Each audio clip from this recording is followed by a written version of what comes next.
שלום, אנחנו נתחיל כעת את השיעור השלישי בנושא של גן עדן, גיהינום, עולם הבא, מסע נפש.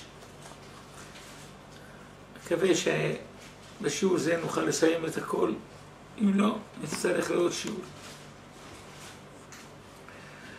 לפני שאני אמשיך בנושא של כף הקלע, עוד קצת לפני הסיום, אני רוצה להיכנס לעניין של גלגולי נשמות, ופה אני אסביר את העניין של גלגולי נשמות בבעלי חיים. הנושא הזה הוא מופיע בכל כתבי הקבלה והזוהר בהרחבה. יש על כך הרבה סיפורים, כמעט אין דור ואין רב, כל רב שני מקובל או צדיקים שהכרתי שיש עליהם מעשיות כאלה על בעלי חיים.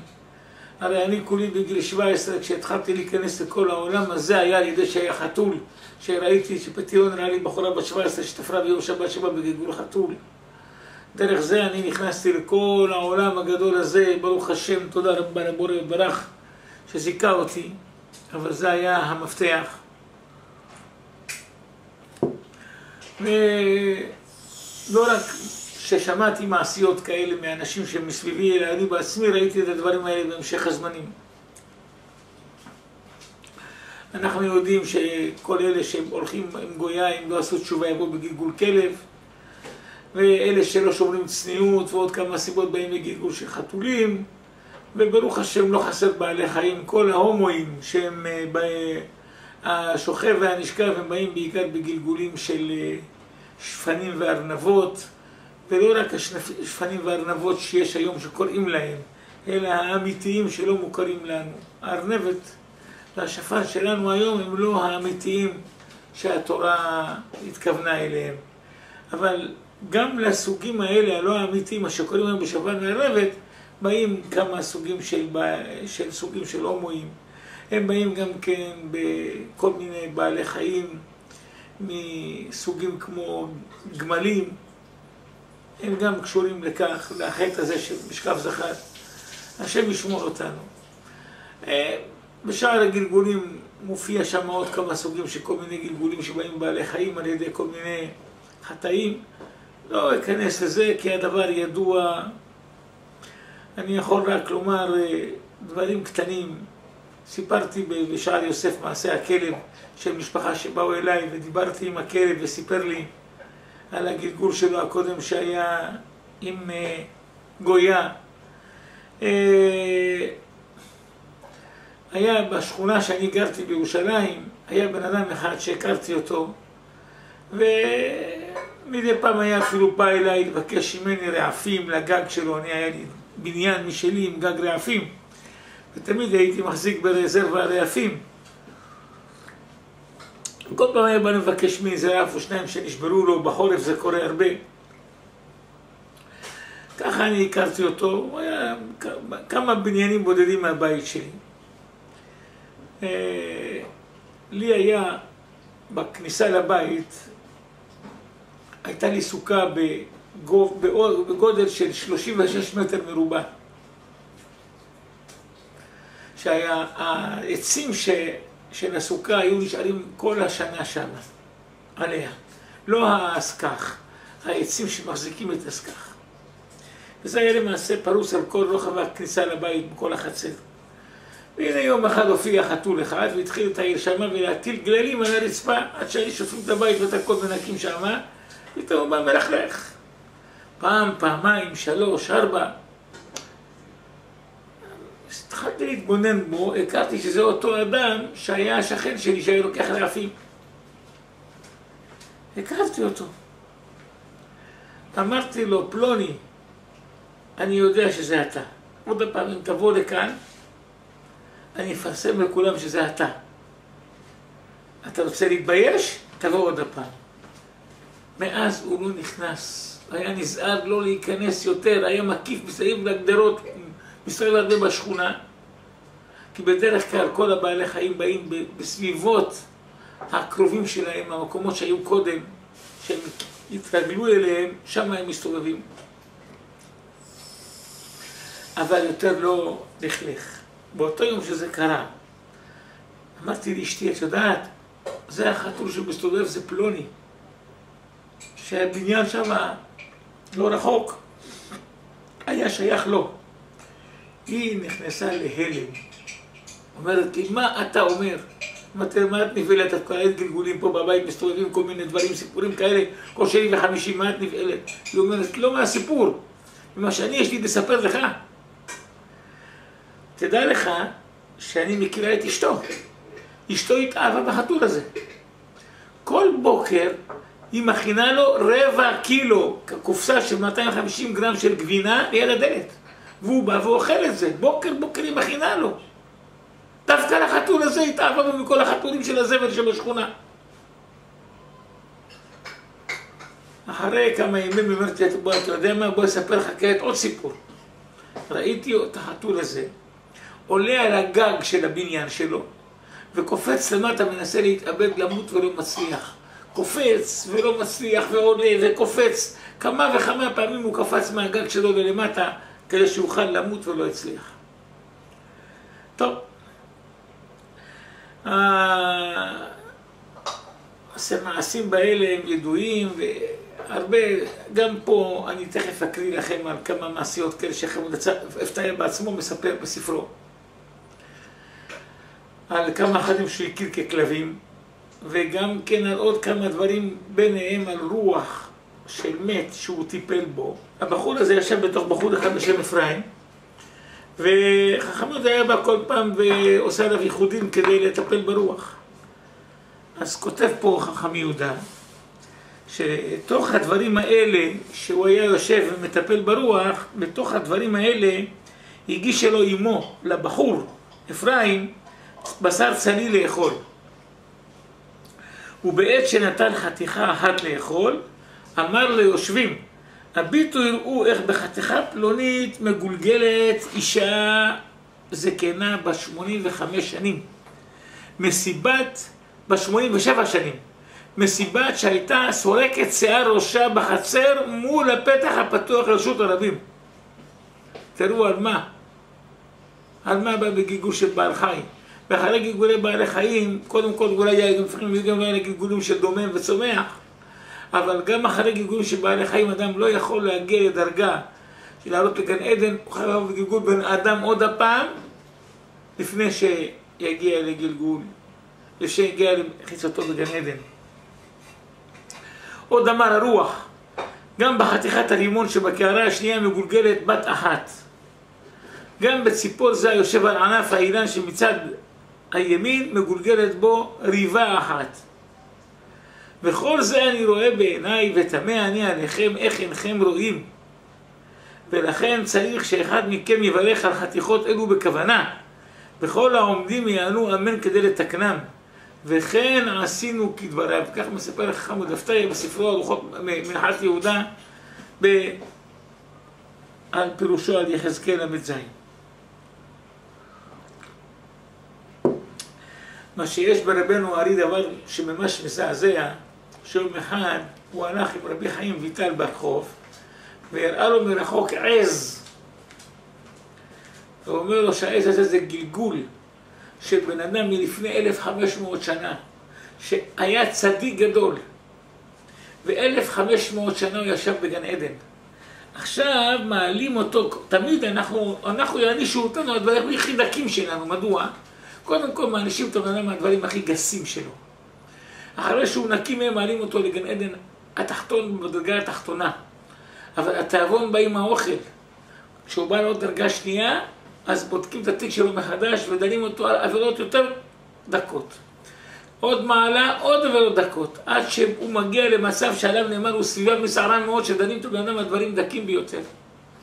והאדם הזה, ש1500 שנה היה בגן עדן, רצו לעלות אותו דרגה נוספת. אבל בגלל שפעם אחת הוא היה עם אשתו כשהאור היה דולק בתוך אותו חדר, בשעה שהאדם מת, אין יותר יום מר מאותו היום. בדרך שלוקחים את הבן אדם לבית דין שמעלה, לפני שהוא יגיע לבית דין שמעלה, אם הוא כבר נמסר בידי החיצונים על ידי מעשים שהוא כבר הדין שלהם פסוק ועומד, הוא נמסר לפני שעוד יגיע לבית דין של מעלה. אדם שבא למשל על גויה ולא עשה תשובה, מיד יוצא מולו כלב אכזרי ובולע אותו. ומיד הנשמה הזאת נולדת בתור כלב, נוצרת בתור כלב ונולדת בגוף של כלב אחר, והוא סובל שמה בכלב אחד או כמה גלגולים של כלבים, עד שנגמר הזמן שהקליפה הזאת תפסה אותו על ידי החטא של הגויה שהוא בא עליה, או שאכל בשוק כמו כלב, עוד סיפר לשון הרע. כל אלה באים מגלגול כלבים. יש קליפה שהשם שלה חציר, כך כותב רב שמשון מאוסטרופולי, שאם מתנפלת על בן אדם הזה הוא ימות כלב ומתנפל על הבן אדם, וחציר זה אותיות יחרץ, שעל זה התורה מכוונת, שאומרת ולכל בני ישראל לא יחרץ כלב לשונו. השם של הקליפה הוא חציר, והוא חורץ, והוא תופס את מי שחורץ בלשון שלו, או מי שאוכל בלשון שלו. ברשות הרבים אוכל לחם וכל מיני מאכלים שצריכים לשבת איתם בברכת המזון וכדומה, ואוכל אותם בשוק. אמרו רבותינו דומה לכלב, הכוונה היא שיבוא בגלגול כלב. כל אלה שצריכים לבוא בגלגול כלב, כבר ברגע שהם יוצאים הכלב תופס אותם. וכבר הקליפה של הכלב היא יודעת כמה זמן יש לה אחיזה בנשמה הזאת. ורק אחרי שיסתיים האחיזה הזאת, הוא יגיע בדין של מעלה, ואז הוא יענש על הגויה ועל הדברים אחרים בעונשים אחרים. זה לא כל העונש. לבוא בגלגול גויה, לבוא בגלגול של כלב, החטא של גויה, זה לא עדיין התיקון של הנשמה. זה רק החלק שהם מקבלים רשות לתפוס אותה. אבל אחרי שיגמר החלק הזה ויגיע לבדין של מעלה, מחכה לו שם עונשים. כבר אמרתי לכם שבשבעה מדברים של גיהינום יש גם כן מי שבא גויה. זה אחרי שקבע בגלגול כלב וכו' וכו'.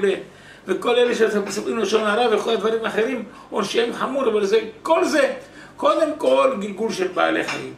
אחר כך בדין של מעלה, שם נדונים על כף הקלע.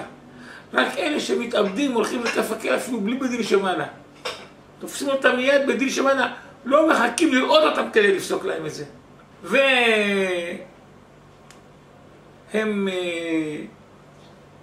נמסרים לכף הקלע את התקופה שיש רשות למשחטים לשלוט עליהם, כפי שהם מקבלים בדין של מעלה את הרשות, ורק אחרי זה הם זוכים להגיע לגיהינום. להגיע לגיהינום זה זכות. אבל כמובן שאוי לנו בזכות כזאת. ואחר כך כל יורדי גיהינום עולים לגיהינום התחתון העליון, הכוונה שנמצא ברקיע שמתחתנו, בחלק של ים, הגחלים של הים, ואחרי זה, לפני כניסה לגן עדן, צריכים ללכת לגיהינום העליון שברקיע שמעלינו, כדי שאפשר יהיה להיכנס לגן עדן ולהתעדן באור הגנוז. על כל פנים, הנושא הזה של גלגול בבעלי חיים הוא נפוץ מאוד, ידוע מאוד. ראינו צדיקים שתקנו בעלי חיים ומיד אמצע בעלי חיים האלה מתו. אצל הנפיש היו כמה וכמה סיפורים כאלה. אצל הרבה מהצדיקים שהכרתי היה קשר, שהיו באים אליהם, היו מתקנים אותם. לפני שאני אמשיך, אני רוצה לתת עוד מעשה אחד מספרו של מורנו רבי יהודה פתיה, הלכת יהודה, בנושא של כף הקלע, שהוא נותן הסבר מקיף על כל הנושא כולו של מה קורה עם הבן אדם בבית דין של מעלה. כותב ככה: בשנת תרע"ח, בחול המועד של פסח, באה אליי אישה אחת ושמה חתון בת יונה, ואמרה לי, כי זה 2 ימים עוקץ אותה ליבה כמחט, ולפעמים היא נופלת לארץ בעל כורחה, וסובלת מאוד מאוד, והיא גם כן רואה בחלום לילה שאיש אחד שוכב עימה. ואני בדקתי אותה ומצאתי ברוח. ואחר כמה יגיעות דיבר עמי ואמר שהוא יהודה בן יונה הנזכר, אחי האישה הזאת, חתום. וזו עמם היא אמו. והוא, כי בעת מלחמה של שנת התרע"ד, לקחו התוגרמים את בחורי בני ישראל בכל המקומות לצבא, אבל אותו לא לקחו, כי היה לו פרוטקציה שם, כי הוא היה יפה תואר ויפה מראה ואהוב לכל שרי הצבא. רק בשנת תרע"ו גם הוא הלך לצבא, וכשהגיע לירושלים היה עוסק שם באווירון. ובלא מתכוון נסגר פתח האווירון בעוד היות רגלו אחת מחוץ לדלת.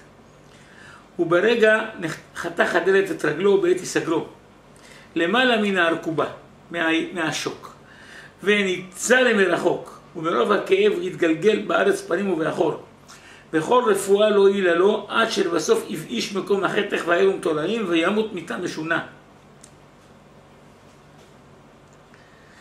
והוא היה בן 24 שנים, קטון בשנים וגדול בעוונות ובפשעים, כבון 100 שנה. כי הוא היה יפה תואר יפה מראה, ולכן היו שרי הצבא אוהבים אותו, כי הוא היה מלא רצונם ורצון נשותיהם.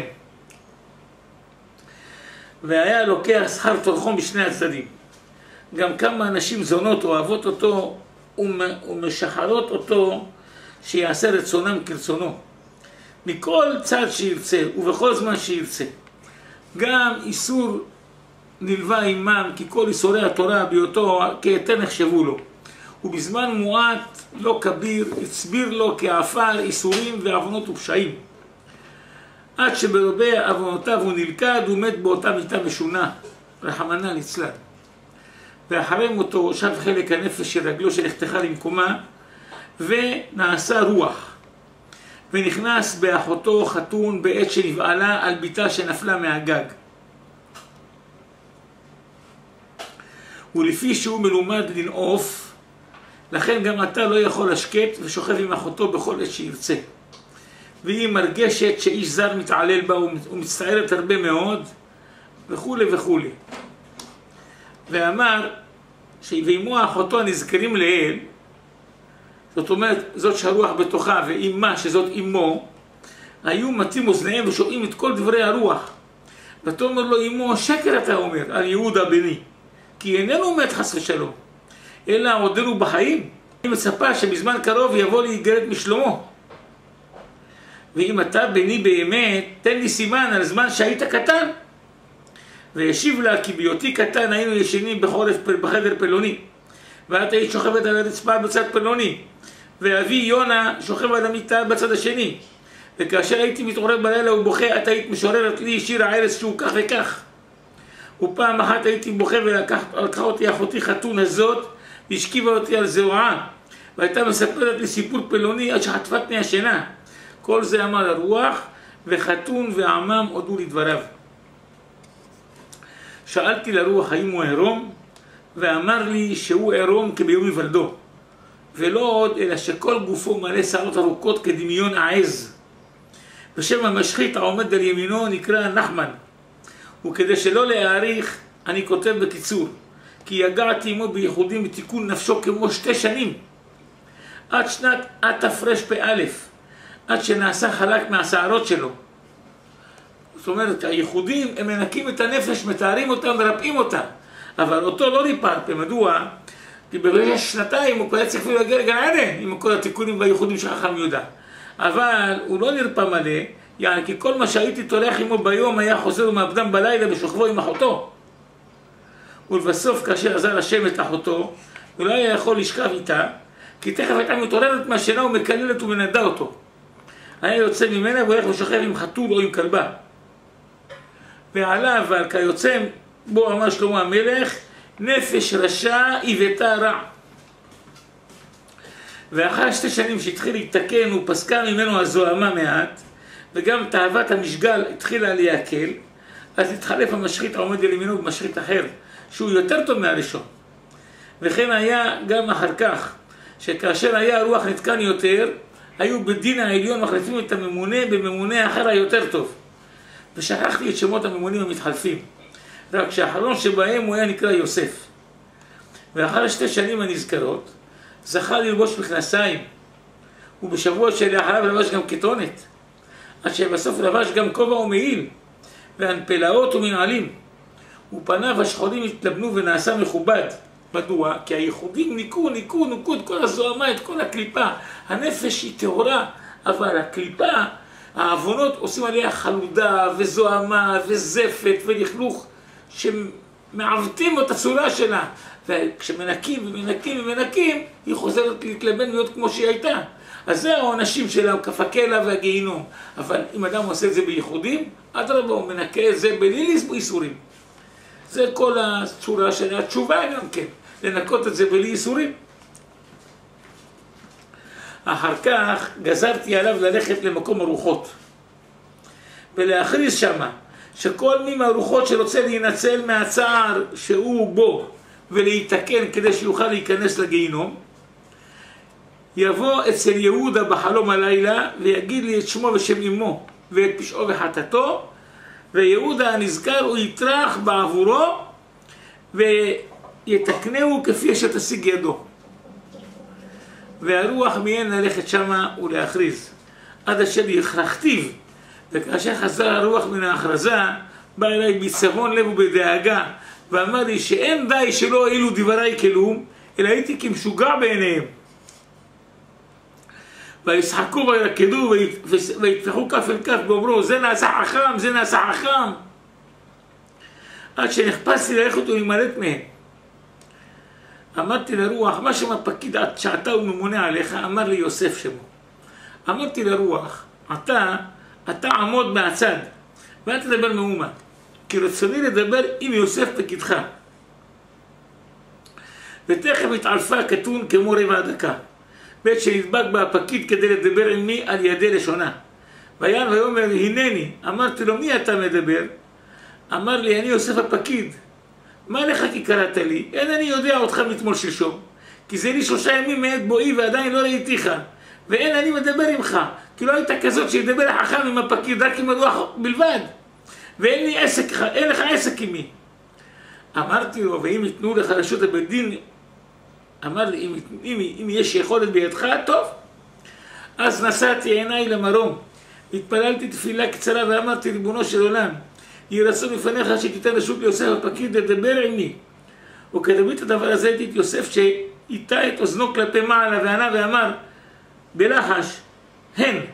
אחר כך אמר לי למחול כבודו כי לא ידעתיך מקודם, ועתה אני מוכן להשיב לשאלותיך.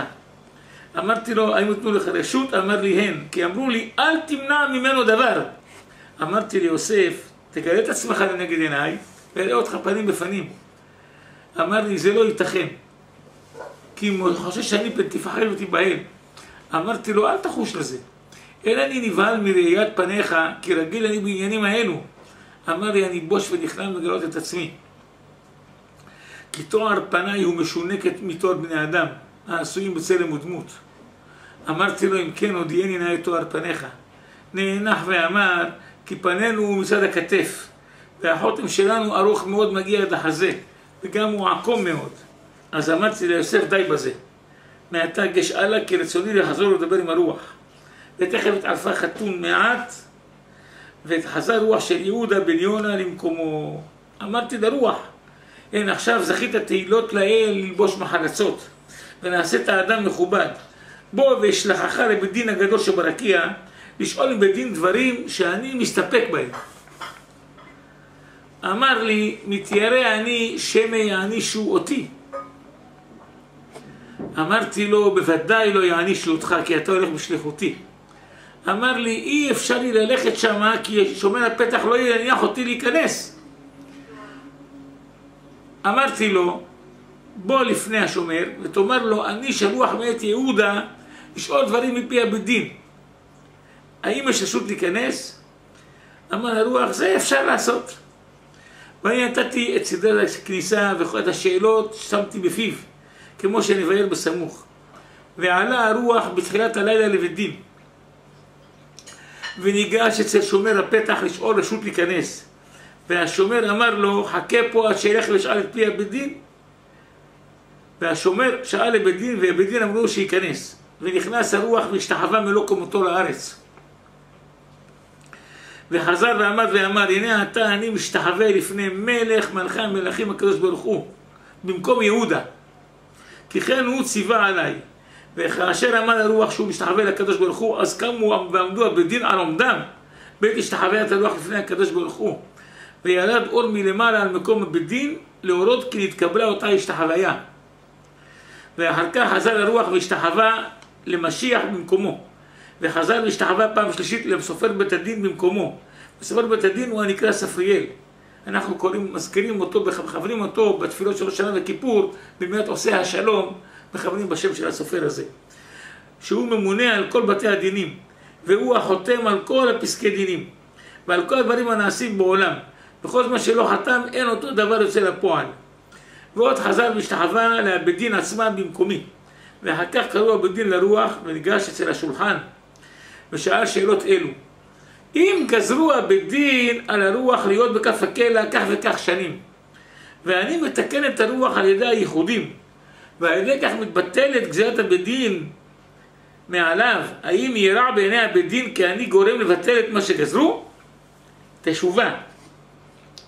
אין כוונת בית הדין להינקה מעושה רע, רק כוונתם לנקות את הכתמים שנעשו מסיבת העוונות בהנפש, רוח ונשמה שלו, כדי להכניסו לגן עדן.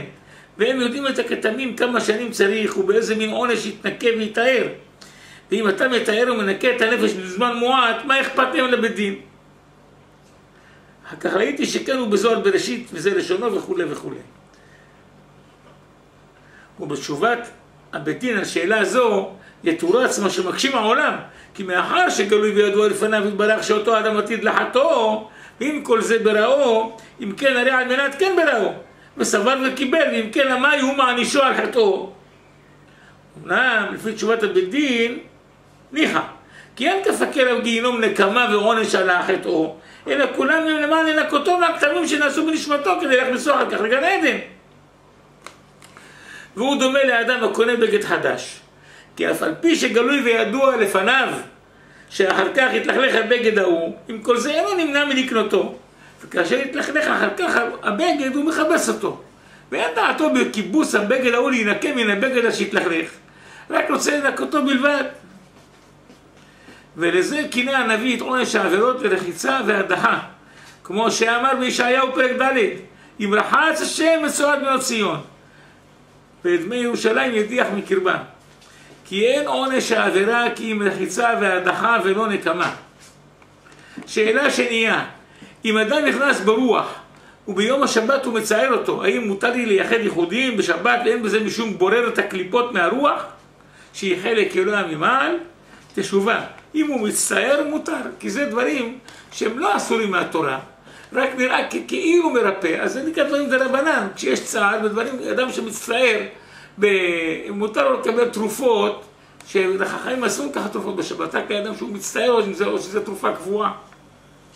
שאלה שלישית, בשנת התענית של 37 שעות של שנת העיבור, הנזכרת באמת ליעקב, האם אמת הוא שיעלה לו במקום 400 תעניות? פה אני צריך להסביר לכם.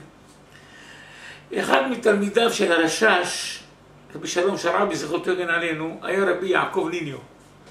הוא היה אחר כך מגדולי רבני טבריה, אבל הוא למד בירושלים בישיבה של הרשש, והרבה דברים מהרשש שהוא למד, הוא כתב אותם בספר. הוא גם כתב פירוש על כל כתבי הארי בסדר של כללים לפי א' ב', זה נקרא ספר אמת ליעקב.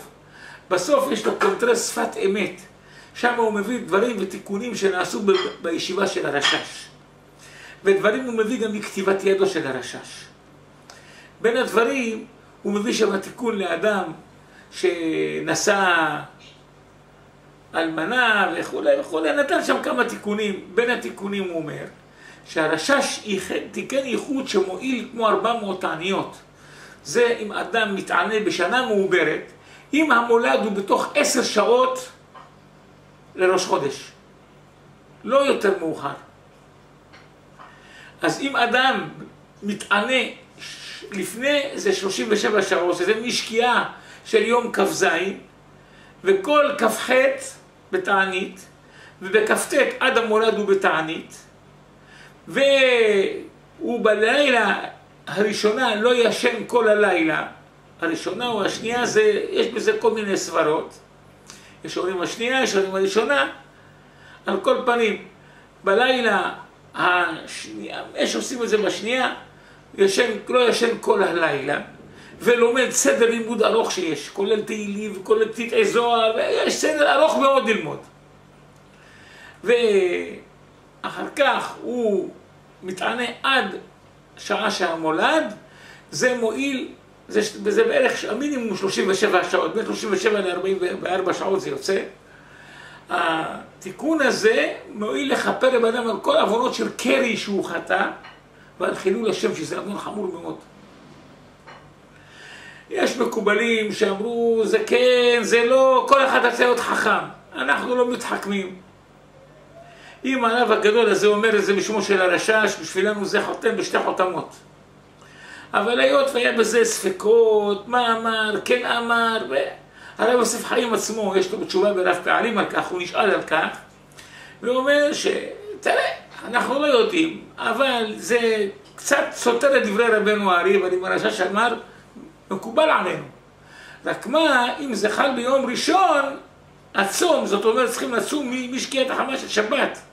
אם כ"ח חל בשבת, אם כ"ז חל בשבת, אז שלא לעשות את התיקון הזה, כי לא ייתכן בשביל תיקון, כל תיקון שהוא לוותר על סעודה רביעית. זה מה שהוא אמר. הגביל את זה, בדברים אחרים למה לא. כעת, חכם יהודה שואל את הרוח שיש עוד בדין של מעלה. מה אתם אומרים על התיקון הזה? הרי מי כמוהם יודעים, הרי הם המאסטרוס, הם יודעים כל תיקון, איך מתקן, איך מבליק את הנשמה. אז מה הם אומרים? תשובה, ענו לו, אין רשות להודיע. לא רוצים להודיע לו. אבל תאמר לציבור שישארו בתעניתם עד עבור חצי שעה ו5 דקות בזמן המולד. לא יאכלו מיד עם המולד, אלא יחכות 35 דקות. למה? זה בעיראק, לא פה אצלנו. הוא מזכר פה, כעת בסוגריים כותב חכם יהודה, נראה לי לפי שעיקר המולד הוא על פי חשבון ארץ ישראל, ולא ארץ בבל. ויש הפרש בין בבל לארץ ישראל חצי שעה ו5 דקות. ולכן אמרו בדין שישארו בני בבל בתעניתם עד זמן המולד של ארץ ישראל. זה דבר חשוב התיקון הזה, בשנה מעוברת לעשות אותו, זה דבר נפלא ועצום. יש אחד בימינו שקורא לעצמו מקובל ומחזיק ישיבה של מקובלים, כל מיני קלקולים יצאו כבר מהשטויות שלו. הוא לועג לכל התיקון הזה, הוא גם כן הלך והרס. מה שאנחנו מקובלים מרבנו הארי, לומר יג מידות של רחמים לפני הוצאת ספר תורה בשלוש רגלים, בראש השנה וכיפור, הוא הלך וזלזל בזה ועשה לא להגיד, והביא כל מיני חכמים לא להגיד וכל מיני דברים, ובלבל את המוח.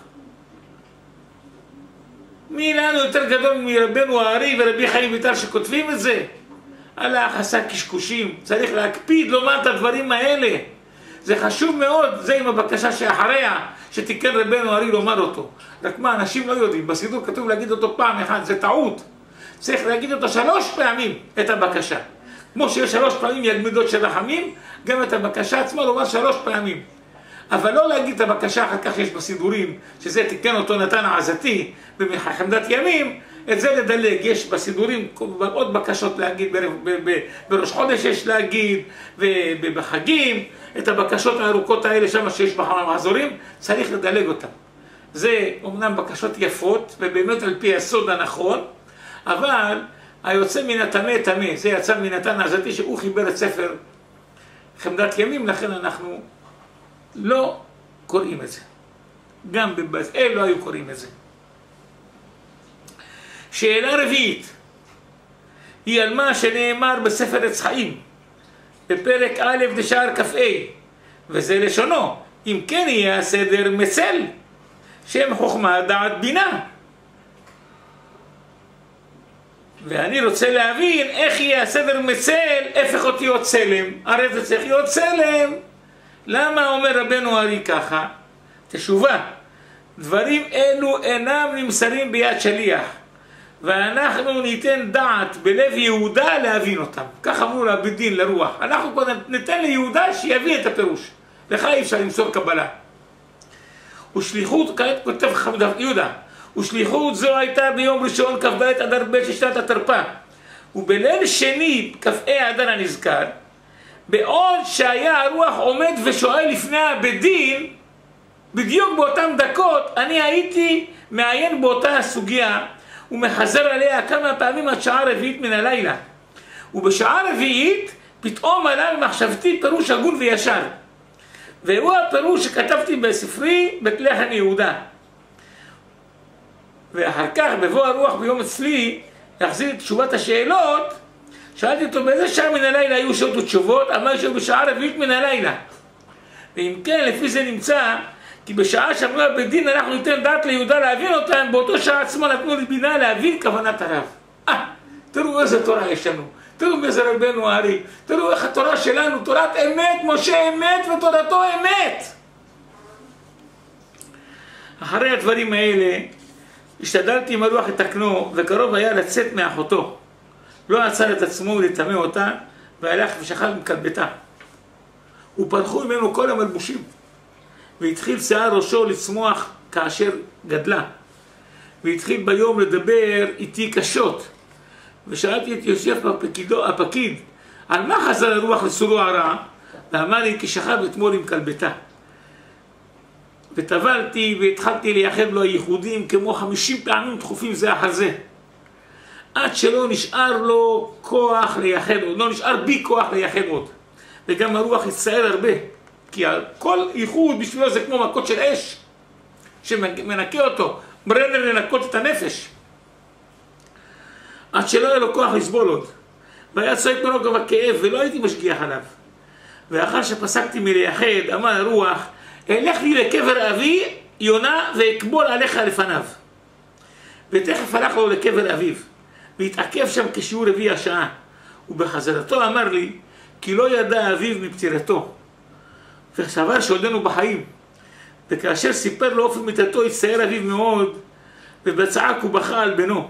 ואחר כך אמר לו אביו, אבל עם כל זה עכשיו אתה מתוקן יותר ממני, כי זה לי 15 שנים מעת פקודתי ועדיין לא זכיתי להיות מתוקן כמוך. זאת אומרת, האבא גילה שגם הוא רוח, והוא פחות מתוקן מיהודה הבן.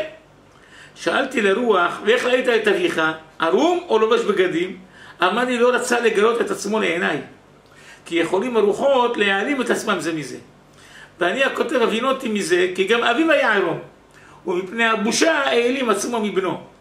ולכן שאלתי את פי חתון, אחות הרוח, את הבחורה, האם תרצי להרשות את אביך שייכנס בתוך גופך כדי לתקן אותו? אמרה רוצה אני. הבת הסכימה שגם אביה ייכנס בתור רוח כדי, היא רוצה לתקן את אביה. אמרתי לרוח, לך קרא את אביך שיבוא ויתלבש בתוך חתון ביתו כדי לתקנו. והרוח שמח מאוד בזה, כדי שעל ידי זה המשוך את ידי ממנו בהיותי עוסק עם אביו, הוא ימצא מעט נחת מצער הייחודים. ותכף הלך וקרא לאביו, הוא בא והתלבש בחתון, ובהיכנסו בתוכה התעלפה חתון מעט. ואמרתי לרוח, מי אתה? ואמר, אני הוא יונה. אמרתי לו, אני רוצה לייחד עליך כדי לתקנך. אמנם כאשר אפסוק בין הייחודים תכף תצא מביתך בחוץ ולא תבגוד בה להישאר מתלבש בה, ואחר כך כשארצה עוד לייחד עליך פעם אחרת אני אקרא אותך, ואתה תהיה מוכן ומזומן לכל הקריאה ותבוא ותתלבש בביתך עד גמר הייחודים, ואחר כך תחזור ותצא ממנה. וכן על זה הדרך תעשה תמיד עד אשר תתקן לגמרי בעזרת השם. אמר, כן אעשה מבלי מצוותיך, כי איך אהיה מצער את ביתי, וכי קטן אני כמו יהודה בני, בבקשה ממך התנהג עם בני בנחת, כי ילד שובב הוא ויוד הבושת, עדיין גם שם הרוחות עדיין כואב להם על הילדים שלהם. והגדל לחסדך עמדי להגיד לי שם כבודך, האם אין אתה יהודה בן משה פתאי אחיו של ראובן? אמרתי לו, הן. אמר לי, השם יגמלך טובה בה בפעלך וחסדך הגדול הזה, שאין לו ערך כלל, והוא יקר מכל מה שבעולם. אמרתי ליונה, כל דבר אגיד לי ואל תכחד ממני מאומה. במה הייתה חטאתך כי נשארת היום 15 שנים בכף הקלע? ומי יודע שכמה שנים תהיה עוד בכף הקלע על אותו עוון? אמר לי, לא חטאתי מימיי, רק פעם אחת בלבד. שימו לב על פעם אחת מה קורה לבן אדם. וכה נפל העניין, כי אני הייתי מסרסר בין הסוחרים המוכרים משי ותכלת וארגמן, ומזה הייתה פרנסתי ופרנסת ביתי. ולפעמים מזמן איזה דבר נחוץ, וצריך להשכים לבית הסוחרים עצמם ולדבר עמהם. ופעם אחת אירה, שלא היה הסוחר בביתו, ואמרה לאשתו, שב מעט, עד שאשלח אחריו לקוראו. בשביל זה יש לנו איסור ייחוד. בשביל זה יש לנו הלכות ייחוד. אין, אפילו מהכי צדקת צריך להיזהר מייחוד. אין אפוטרופוס לעריות, ואל תאמין בעצמך עד יום מותך, אמרו רבותינו. והוא ישב, הטיפש הזה ישב שם עד שהיא שלחה לקרוא. והיא שלחה את אמתה לקרוא את בעלה. ושלחה את אמתה, באה ונשקה את מנעליי. ואמר לי, בבקשה, תנה לי את אהבתך. כי אין איתנו מי בבית. והושיטה ידה לחיקה והוציאה 20 שקל כסף והניחה בחיקי. ואני לא יכולתי לקוף את 20 ועשיתי בקשתה. וזה היה עווני. 15 שנים כף הכלב, והוא עוד לא יודע כמה, על פעם אחת ששכב עם אשת איש. וזה לי 15 שנים בכף הכלב, ולא ידע עד מתי יהיה בצער הזה, כי לא יודיעו לי בדין. אומר לך חמיד דפתאי, מוסיף פה, למה לא יודיעו לו בדין? כי גם בדין לא יודעים כמה. למה האישה הזאת עלה עם חיה וחיה עם בעלה. כל פעם שהיא חיה עם בעלה באיסור כי היא טמאה, זה מוסיף לו עוד כף הכלב לבן אדם הזה. מתי הם ידעו? אחרי שהאישה תמות או תתגרש עם בעלה, רק אז אפשר יהיה לדעת מתי ייגמר התיקון שלו. ופה אני קוטע אתכם באמצע ומספר לכם סיפור מדהים ומעניין שהיה לי. סיפרתי לכם בשיעור הקודם על תלמיד שהיה לי, שרצה לגרש את אשתו בגלל הציונות, שבאמצע הקיץ רצה להגיש לה בגדים, גרביים, אמרתי לו אל תעשה את זה, תלך לאט לאט, תביא לה מתנה באמצע החורף, כשמגיע יום הולדת, מטפחת לאט לאט. סיפרתי לכם את הסיפור. הסיפור עם אותו תלמיד היה ככה. אספר לכם כעת סיפור מעניין מאוד. היה לי תלמיד אחד שחזר בתשובה דרכי. הוא בטעות הגיע בשבת אחת לשיעור שלי, ושמע את השיעור, ותמיד כשהיו מגיעים לי תלמידים חדשים, מגיעים אנשים כאלה, הייתי משנה את השיעור. מכניס מעשיות ודברי מוסר לעורר את הנפש של הבן אדם. וברוך השם, הנפש שלו נדלקה. הבן אדם הזה נפשו נדלקה מאוד, וחזר בתשובה מושלמת. אחרי שחזר בתשובה מושלמת, והוא ועוד היה לי הרבה תלמידים בעלי תשובה. אחד מהתלמידים האלה שהיו לי שבעלי תשובה, הביאו לי את הבחור הזה שבוע לפני החתונה שלו. אמרו לו, אתה הולך להתחתן, תבוא תשמע שיעורים אצל הרב שלנו גם כן. אולי גם כן תלמד קצת, ככה. הבחור הזה הגיע שבוע לפני החתונה. בא להשתתף בשיעור או שניים שלי, לא יותר, והזמין אותי לחתונה שלו. אמרתי, אני אבוא לחתונה. רציתי לקרב אותו. ראיתי שהוא בחור תמים, לא יודע כלום, לא בדין ולא דיין. מסכן. שבוי בידי החינוך הציוני, מאיפה הוא ידע? אז צריך להציל אותו. טוב, מה ייקח מתנה לחתונה? אני לא מתכוון לשבת שם ולא לאכול ולא לשתות ולא כלום. בכל זאת, נגיד לו מזל טוב, להביא לו משהו. אמרתי, אני אביא לו מתנה ספר אהבת חיים, אני אעשה לו בר מצווה. בבר מצווה מביאים ספרים, אני אעשה לו בר מצווה. לקחתי סט אהבת חיים, וטפתי אותו יפה, ואני בא לחתונה, בר מינן, מה אני רואה בחתונה? חשכו עיניי. ריקודים של אנשים ונשים. בר מינן. יש חרם של רבני ירושלים, שאדם אפילו לחתונה של בנו לא ילך, אם זה חתונה שיש שם ריקודים מעורבים. בשום אופן. זה בחרם גמור. אני רואה את התלמידים שלי יושבים מהצד, לא רוקדים, אבל יושבים מהצד ומסתכלים. בר מינן. נמלאתי זעם. הסתכלתי עליהם ככה, אמרתי, כולכם החוצה. אחד שלא יישאר פה זה בחרם. כולם יצאו החוצה. אמרתי להם, תחכו לי בחוץ. אני נשארתי. כן? איך אומרים? מה שהרב אומר, תעשה מה שהוא עושה, אל תעשה. כולם הלכו, אני נשארתי. ניגשתי ישר לחתן. אמרתי לו, מזל טוב, מחיוך שלם, הבאתי לו את הספרים, ורק אחר כך יצאתי. לא הסתכלתי בכלל, לא הפניתי עין להסתכל על כל הזימה והזוהמה הזאת. טוב. אחרי שיצאתי החוצה, אמרתי, מה אתם מחפשים פה? זה חרם חמור, אסור לכם להיות כאן. עכשיו אתם הולכים הביתה. מחר בצהריים אני רוצה את כולכם בבית שלי. לא בבית הכנסת בשיעור, כי אני לא רוצה שבשיעור בית הכנסת מצטרפים גם כן אנשים אחרים שבאים מהשוק, אני לא יכול לדבר כל חפצי. תבואו לבית שלי. אני צריך לדבר איתכם באופן פרטי. אשרי עם ישראל, תלמידים צדיקים, אחרי העבודה בערב הגיעו כולם לבית שלי. והתחלתי לתת להם מוסר, ואמרתי להם, אתם לא יודעים שהריקודים האלה זה זימה חמורה, חוץ מאשר הריקודים בין איש לאישה, זה חמור מאוד, כמה אחרים נוגדים שם גם אשת איש, אתם יודעים מה קורה שם? מחליפים מספרים, אחר כך חוטאים גם אשת איש, אוי לחתן הזה שכך גרם, ואוי לכל הציבור שם, וכל מי שעומד שם, אפילו שלא רוקד, הוא שותף לפשע. מה עשיתם? קמו התלמידים, אמרו לי, הרב, הגזמת. נכון שזה אסור ורוקדים וזה מכוער וזה עוון חמור, אבל הגזמת, מפה ועד חדשת איש זה רחוק מאוד. סתמו לי את הלשון. כמה הבחור הזה שחזר מתשובה, שבא אותו שבת בטעות, וחזר מתשובה אמיתית אצלי, בא הבחור הזה ואומר לכולם, לא בחור, היה אדם נשוי עם ילדים, אומר, כבוד הרב, אתה צודק, אני החלפתי מספרים הוא החליף מספרים ושכב עם אשת איש על ידי ריקודים שכאלה. אמר להם, מה אתם אומרים שלא? איתו היה מעשה.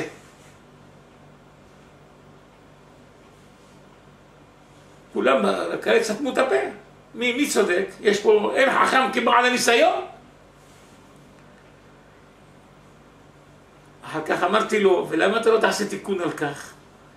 הוא אומר, אני עשיתי תשובה. אמרתי לו, לא, צריך תיקונים של רבנו הערים מיוחדים על כך. צריך לעשות תיקון מיוחד מי שבא לשת איש, לעשות את התיקון עם 325 תעניות, עם פדיון, כמו שכותב לך בספר חיים בלשון חכמים.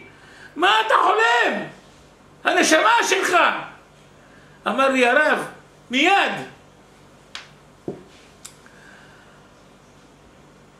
ואני יום אחד, אחרי יומיים כמה ימים, אני יושב בפרת יוסף ולומד. הייתי אז צעיר לימים, עוד חתן חדש או משהו שכזה, והבן אדם בא אליי ואומר לי, הרב, עשיתי תיקון, עם פדיון תעניות, עם הכל. מה אתה אומר לי? נמחל החטא שלי? אני הייתי יושב, עוסק בתורה, והייתי באמת לא, מסתכל על התלמידים שלי לשם שמיים, לא, שום דבר אחר לא היה לי מטרה. אמרתי לו, אני לא יודע, אבל יש ביד קווים, בוא נבדוק את היד שלך. אז אני ידעתי, היום אני לא יודע, אל תבוא אליי עם כפות ידיים רבותיי. אז אני למדתי את זה מהאבא שלי, שלמדתי יחד עם זאב חשין, יש סימנים של כל התיקונים עוונות על הידיים גם כן. אז יש מקום שאפשר לראות אם אדם חטא עם אשת איש או לא. זה קווים שיוצאים מהאצבע הזאת, זה האצבע נקרא כוכב חמה. זה, כוכב חמה, מה שנקרא בשפה הלועזית אפולו. פה, הקווים האלה, כל איסורי האהבה נמצאים פה. כל אדם שחטא באהבה ואיסורים וכל השלום בית, הכל נמצא פה במקום הזה. זה מה שאני יכול להגיד, בגבעה שמתחת האצבע הזאת. אז אני הייתי מעיין בדברים האלה, יושב, אני היום לא מסתכל על הדברים האלה. היום אני מסתכל על כף יד רק בשביל לדעת אם אפשר שהבן הזה לעזור לו להביא ילדים לעולם או לא. שום דבר אחר אני לא מסתכל. אולי כן, לפעמים על זיווגים, לפעמים רחוקות. אני גם כבר לא מבין בזה טוב כמו פעם, כי שכחתי את העניין. על כל פנים, אז הסתכלתי, אמרתי לו, אני לא רואה שנתקן. תעשה עוד תיקון. עשה עוד תיקון. בא אליי אחרי שבוע, אומר, עשיתי עוד תיקון. הוא שם כסף, שם הרבה כסף בשביל התיקונים האלה. 325 תעניות, מחיר מלא. בא אליי, אמרתי לו עוד פעם, לא נתקן. לא נתקן. הלך עשה את זה פעם שלישית. עם כל הלב, עם דמעות. בא אליי, הסתכלתי, אמרתי לו, כן, נקי, אין את הקו הזה. טוב. הוא הולך, אחרי חודש בא אומר לי, הרב, אתה יודע מה קרה? אמרתי לו, אני לא יודע, מאיפה אני נביא? אומר, באותו יום שעשיתי את התיקון פעם שלישית, בעלה תפס אותה עם מישהו אחר, זרק אותה מהבית. עכשיו מובן למה כאן התיקון שלו, הוא הפסיק בעלה להיות איתה. כל עוד בעלה היה איתה, התיקון שלו לא יכל להיות מושלם. כמה שהוא תיקן ותיקן, זה מועיל, אבל עדיין הוא היה כתמים. אבל תראו מה עשה התיקון שלו באמת. גרם שהבעל לתפוס את האישה עם מישהו אחר, ויעצור מלהיות איתה כדי שהתיקון שלו יתקבל. השתבח שמו בורא עולם, ברוך אתה השם הרוצה בתשובה. עכשיו אני חוזר כאן למעשה של חכם יהודה. תראו על חטא אחד שיש את איש פעם אחת, איזה כף הקלע הוא קיבל.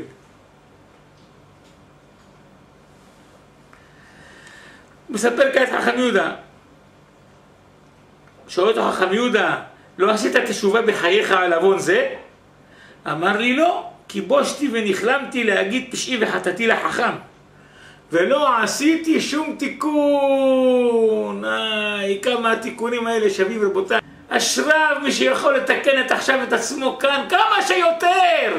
אדם לא יכול להגיד עשיתי פעם גמרתי, אדם לא יודע אם פעם אחת מספיק לו. כמה שאדם מתקן וחי בתשובה, הוא מרוויח את כל הנצח. העולם הזה הוא חולף רבותיי, כל העצמות האלה יום אחד מה יהיו מהם? עפר ועפר עם מוות עוליה. לא נרמה את עצמנו. אבל הנוח תשוב לאלוהים אשר נתנה לתת דין וחשבון. כמה חשוב אם אנחנו כעת נתקן את עצמנו באמת רבותיי, חבל על כל שנייה שלא חיים בתשובה. ממשיך חכם דפתיה, אני חוזר פה לספר. והתחלתי לייחד עליו, והיה כואב לו הייחוד מאוד מאוד, והיה סובל הכל בדומיה, ואחר גמר הייחודים תכף יצא והלך לו. וביום השני קראתי ליונה, ותכף בא ונכנס בביתו, ואמר לי כי אתמול אחר גמר הייחודים קראוני הבדין ואמרו לי כי נשאל עליך 6 שנים. אמרתי לו אם כן היחד אליך היום יותר מאתמול, אולי ירחם השם עליך וימחול לך את 6 השנים הנשארות ותזכה להיכנס לגיהינום. ואותו היום חזרתי על הייחוד כמה פעמים, ואחר כך יצא והלך. ביום שלישי קראתי ליונה, ותכף בא ונכנס בביתו, ואמר לי כי אמרו לה בדין שנשאר עליו שנה אחת בלבד. אמרתי לו בעזרת השם בשעתו ביום הרביעי ילבשו הבדין בגדים כתונת תכלת וילך לו לגיהינום, שזהו מלבוש המיוחד לרשעים יורדי גיהינם. עכשיו מוסיף חכם יהודה, מאיפה הוא יודע את זה? הוא מספר מעשה שהיה איתו, שכן ראיתי בחלום ביום השבת ששנת התרע"ג בחודש שבט, בהיותי ישן שנת הצהריים, שאני הולך בשוק המוכרים בו תבואה, הנקרא שוק גרשורג'ה, והנה שם 2 כלבים עומדים זה נוכח זה, והם רחוקים זה מזה כמו 400, והיו הכלבים נובחים זה על זה. והתבוננתי בכלבים, והייתי שבכל אחד מהם מגולגל איש אחד בכלב הגדול, איש אחד. בכלב הגדול מגולגל אופה אחד בן 50 שנה, ושיער זקנו מחורח מאש התנור. ובכלב השני הקטן ממנו מגולגל אופה שני בן 45 שנים, וגם שיער זקנו מחורח מאש התנור. והם מרגישים בעצמם שהם בני אדם יושבים בתוך הכלבים. וכאשר רוצים לדבר זה עם זה אינם יכולים לדבר, כי אם על ידי תנועת אברי הפה והלשון של הכלב, ולכן הם נובחים. וכאשר הביטו אליי ידעו בבירור כי אני רהיטים ועיקרתים, ולכן בושו ונכלמו מאוד וכבשו את פניהם בקרקע, והלכו כל אחד מהם למקומו. אמנם לא ידעתי במי היה עוונם שהתחייבו להתגלגל בכלב, ואחר כך הייתי בשער רוח הקודש תיקון ב' דף י"ח, שכתב כי הבעל הגויה כשהיה בו ככלב התגלגל ואחרי מותו בכלב. ובעודי ישן חזרתי וראיתי איש אחד אופה הנקרא עזרא בן אשר, אשר הוא היה חבר אליי בהיותנו תינוקות שבט רבן בשנת התרכ"ה, כל אחד כבן 6 שנים מעלה-מטה. ומאותו הזמן עד שנת התרע"ג נתפרדה החבילה ולא ראיתיו עד הנה. ובאותו שבת ראיתיו בחלום הוא ו10 אנשים עמו כולם אנשים כתונת תכלת כמידת קומתם. ועזרא אשר הנזכר בא והתנפל אליי, אמר הנה היום כולנו מזומנים ומחר להיכנס לגיהינום, כי כבר נגמר לו עונש כף הקלע מעלינו, ואלו הכותנות שאנו לובשים מלבושים המיוחדים ליורדי גיהינום, ואנחנו יראים וחרדים מדינה של גיהינם. בבקשה מכבודך אולי תוכל להצילנו מגיהינם, או לפחות להקל מעלינו הצער אשר הוא שם. מכאן ידע שהוא, ואני כותב עשיתי להם תיקון אחר השבת, כפי מה שהשיג הידי. נחזור לעניין. אמר לי יונה, בבקשה ממך הודיעני נא מה יש בגיהינם, ובמה אני נידון שם. יונה יודע שעוד מעט הוא מתפטר מכף הקרח הגיהינום. אמרתי לו, יש 7 מדורים בגיהינום, זה למטה מזה. ומדור העליון הוא של אש, והוא גחלים, כל אחת היא גדולה כהר גדול, ומושיבים עליה את הרשעים, וזה המדור, הוא הקל ונוח מכל המדורים. כי מדור השני הוא קשה ממנו, והשלישי קשה מן השני, עד שמדור השביעי הוא הקשה מכולם, כמו שאני הקראתי לכם מתוך מה שהקראתי לכם בשיעור הראשון. אבל נראה לעניות דעתי שאתה נידון במדור העליון, כי התיקונים כל כך מתקנים להוציא אותו גם מכל מדורי גיהינום עד העליון. אמר לי, בבקשה ממך שתאמר קדיש עליי. אמרתי לו, כן, אני אעשה כדבריך. אחר כך הגעתי אליו כמה פעמים, ואחר גמר הייחודים יצא מביתו והלך לו. ואני אמרתי קדיש בבית הכנסת למנוחתו. ולא קראתי אותו ביום הרביעי וביום החמישי לייחד לו, כי לפי דעתי כבר הוא נכנס לגיהינום, ואין לו רשות לבוא אליי. וביום השישי הזמנתי את עצמי קודם שעה חמישית לרחוץ וללבוש בגדי שבת, כדי שיהיה פנוי לעסוק עם יונה הנזכר. גם ציוויתי לחתון ביתו שתמהר ותכין צורשה שבת, כדי שתהיה פנויה לעסק אביה. ובבואי לבית יונה בא החתון וישבה לפניי. ואני התפללתי לפני השם תפילה קצרה בנוסח זה. יהי רצון מפניך השם שתשלח לי את יונה כדי לתקנו. ועוד לא גמרתי תיבת לתקנו, והנה יונה בא ונכנס בביתו. והוא יגע, הוא מושך נשימות תכופות זו אחר זו. אמרתי לו יונה, והוא הוריד ראשו למטה, כלומר כן, ורמז לי בידו שאמתין מלדבר עמו עד שינוח בתורך הדרך שהיה לו. ואחר רבע שעה היה צריך מנוחה, אמר לי, דבר. אמרתי לו, אם הכרחת גיהינם? אמר כן. באיזה מדור הורידוך? במדור של אש, אבל לא כמו שאמרת כמותך שהם גחלים גדולים, אלא הוא ים של אש וגליו, הם עולים ויורדים כמו גלי הים. וגם המלאכים אינם יכולים לגשת אליו, רק מקרעים אותנו בקרע מרחוק. וזורקים אותנו שמה אחר שיפשוט את הכותונת מעלינו, ונניח אותה על שפת ים האש. אמרתי לו, אם כן, איך יצאת משם מאחר שאפילו המלאכים אינם יכולים לגשת שמה? אמר לי, רוח יצאה מאת השם ולחפה על פני המים והפריחה אותי משם בפעם אחת. את כל הנשמות והשליחה אותם על חוף הים, כל אחד אצל הכתונת שלו. ובעת עלותי ועודני לובש את הכתונת, בא אליי שליח מבית דין ואמר לי, קוראים אותך בית דין. ואני הלכתי וזחלתי וירא, ואחזני חי ורטט ורעדה כיולדה. והלכתי לבית הדין ואמרו לי, מי מכירך בעולם התחתון? אמרתי להם, יהודה משה הפתיה. אמרו לי, לך אצלו כי הוא קוראך. ואחר גמר עסקו עמך תבוא תחזור לפנינו. אמרתי לי, יונה, כמה יש מרחק מפה עד מקום הבית דין ובית הדין עד גיהינם? אמר לי, יש מרחק עד הבית דין 40 שנה ובית הדין עד גיהינם 40 שנה. ואני הכותבתי תמה מאוד מאוד, ועשיתי לה ונמנה לאל יתברך עד שמו, שאיך בשיעור תפילה קצרה זו שהתפללתי לפניו ואמרתי שישלח לי את יונה לתקנו, נתקפל זמן 160 שנה שם של עליית התפילה עד הבית דין, ושליחות השליח על יונה עד גיהינם, וביאת יונה עד הבית דין ובית דין על העולם הזה. וזה מלבד המשך זמן דיבור הבית דין עמו, עם השליח, ודיבור שליח עם יונה. ועדיין לא גמרתי את תפילתי, ועל זה נאמר, והיה טרם יקראו ואני אענה. אמרתי לו, כמה חודשים גזרו לך להישאר בגיהינם? אמר לי, 9 חודשים. עליי, ואוי ואבוי על נפשי, כי בשני ימים אלו לא יכולתי לסבול הצער ההוא שהוא קשה מהמוות. ואם כן, איך אני צריך להישאר שם 9 חודשים? אמרתי לו, אם לא מצאת נוח רוח בצער הגיהינם, בעת שאמרתי קדיש על נשמתך בגיהינם? אמר לי לא. אתה חזר ואמר, כן, כן, אני הזכרתי, כי בהיותי בתוך ים האש היה כל גופי נצלל בתוך האש, והייתי מפרקס בידיי ברגליי כאדם נטבע בתית בים, עד היותי קרוב למוות. ואחר כך היה ראשי לבדו כדי למשוך נשימה וחוזר יצא בתוך האש. ולפעמים ראיתי שיש בי יכולת להציף את כל גופי על פני האש שיעור קטן, ואחר כך יחזור ואצלול. והייתי תמה על עצמי, איך היה לי כוח לשוב על פני האש? ייתכן שזה בזאת אמרת קדיש. אמרתי לו, איזה הוא קשה? כף הקלע או דינה של גיהינם? אמר לי, יש בזה מה שאין בזה, כי כף הקלע הוא קשה מגיהינום. אבל אינו נמשך כל 24 שעות של היום. כי אם יש בו איזה שעות של מנוחה. אך דינה של גיהינם, אף על פי שהוא קל מכף הקלע, אין בו שעות של מנוחה.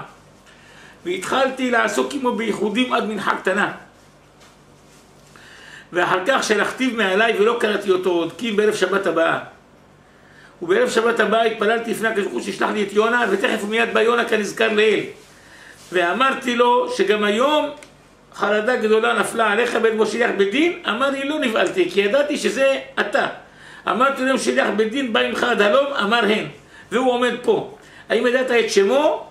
הן, ישוע שמו. אמרתי לו טעית, לא ישוע שמו אלא יהושע שמו. אמר לי אתה יודע יותר. אמרתי לה בית נאורה מה יש בידו? אין בידו מאומה. אמרתי לו לא היטבת לראות, כי יש ביד ימינו שעבה.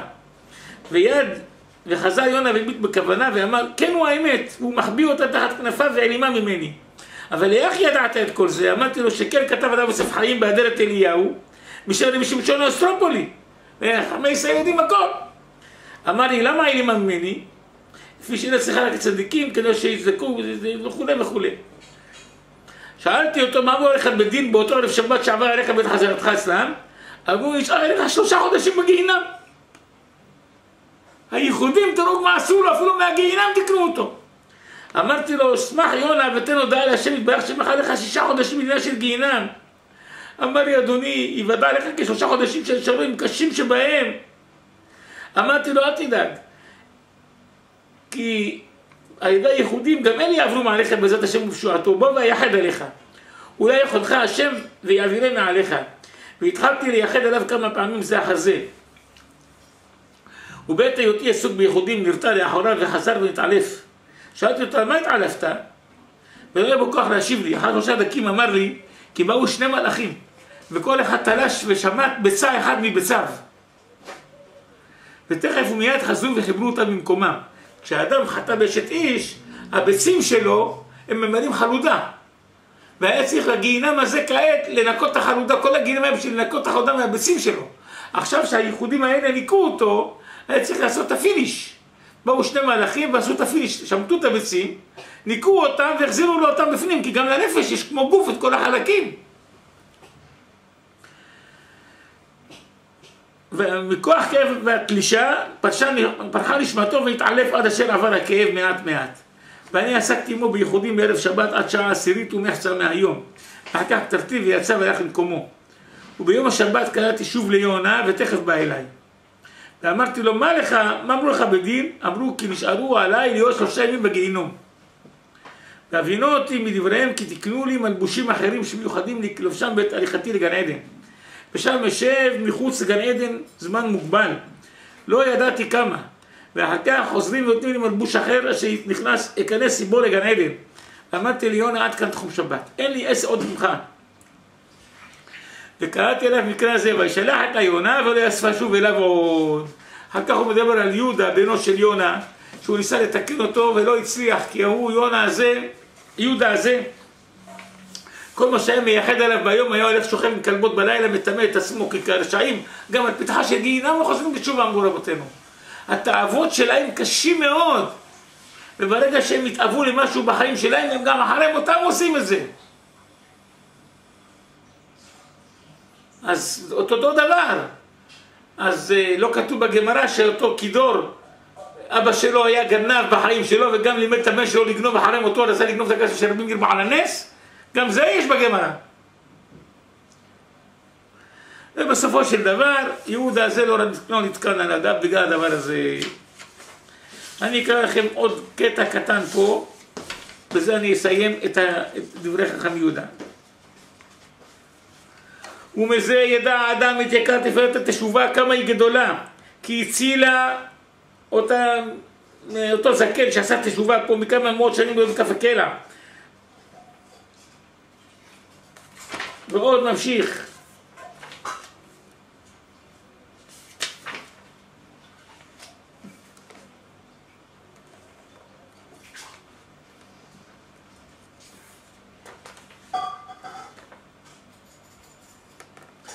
וממוצא דבר אתה למד, כי כאשר האדם חוזר בתשובה ואינו עושה התעניות שכתב רבנו הארי, כמה מיני איסורים סובבים ובאים עליו מכל עבר ופינה. ובני אדם טמאים ואומרים, וכי זוהי פרי התשובה שעשה, והלא בהיותו רשע גמור היה שלב לה ושקט ולא היה טוב בעמלו. אולם איך שחזר בתשובה נהפך עליו הגלגל ואיבד העושר בעניין רע וגם הוא צורע על יריחו. הם לא ידעו ולא הבינו את נפלאות תמים דעים, כי קודם שחזר בתשובה היה הקדוש ברוך הוא נותן לו שכר המצוות בעולם הזה, וכל עוונותיו הם שמורים לו לעולם הבא. וכמו שכתוב שהיום שונאיו אל פניו להעבידו, לא יאחר שונאו אל פניו ישלם לו, כי אין הקדוש ברוך הוא מקפח שכר כל בריה.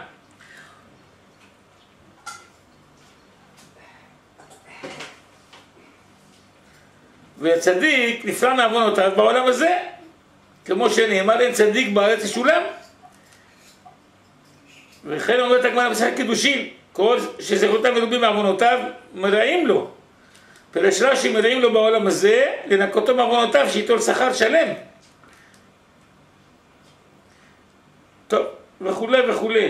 אבל אם יעשה התיקונים האלה, אז זה במקום האיסורים, כדי שלא יצטרך לסבול איסורים גם לא בעולם הזה ולא בעולם הבא. ופה כותב חכם יהודה איך לעשות את התיקונים, שאותם הבאתי גם כן בספר שדה תפוחים, לפי הסדר שלו גם כן. לפני שאני אסיים את העניין הזה, אני רוצה להביא לכם מעשה, אני אעשה אותו בקיצור, המעשה הוא ארוך מאוד, אני אגיד אותו בקיצור, ואחר כך נוכל להיכנס גם לגן עדן, לספר לכם על גן עדן, דברים מהזוהר, נפלאים, אבל זה כבר יישאר כנראה לשיעור הבא. כל עניין גן עדן, כי זה גם אני רוצה לתת לכם על זה הקדמות של מסעות נפש. אני הייתי בגן עדן ושלחתי אנשים וראיתי דברים נפלאים. אני רוצה לתת לכם את כל המנה הזאת יחד עם גן עדן, בעזרת השם, בשיעור הנוסף. פה אני כבר לא מספיק. אבל אספר לכם את המעשה הזה, בואו אסיים. זה מעשה, יש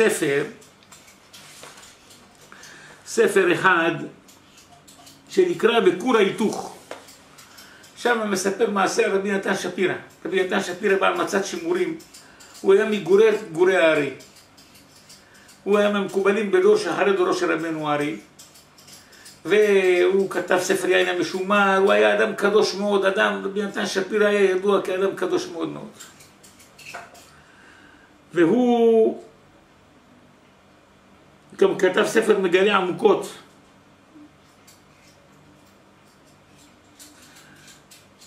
והוא כתב ספר מגלה עמוקות,